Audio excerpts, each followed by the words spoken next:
Hindi nga napupunasan. Pag-uwi ko na lang.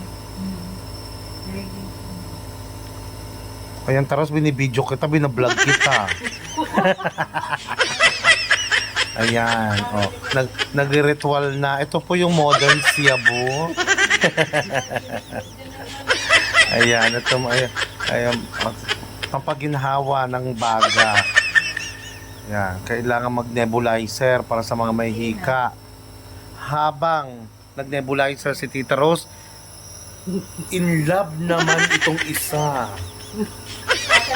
Oh, in love naman tong isa, oh. Kausap ang jowa. Nawulawat pa. Oo. Kausap yung jowa. Oh, ayan. Oh, ayan. Balik ulit tayo sa nagnebulizer. Ito naman nag-emote. Oh, tulog na, ginaw na ginaw, oh. Ginaw na ginaw si Mawita. Diyos ko.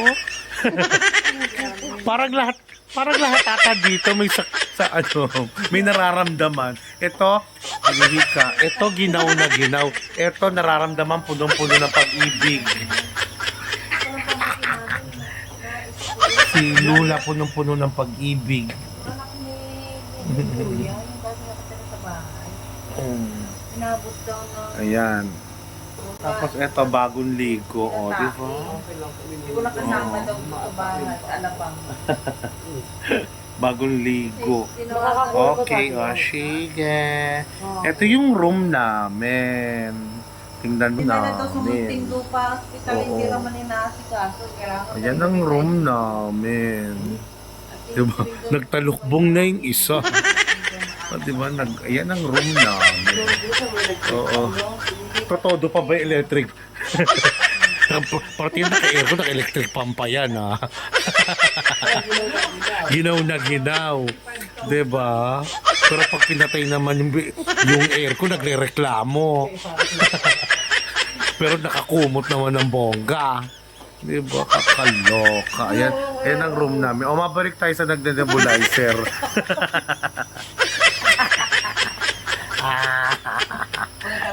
Oh, nag-yosi.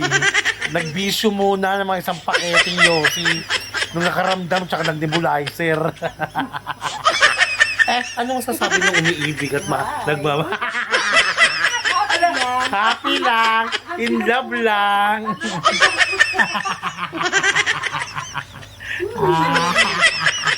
Basta si Lola, in love.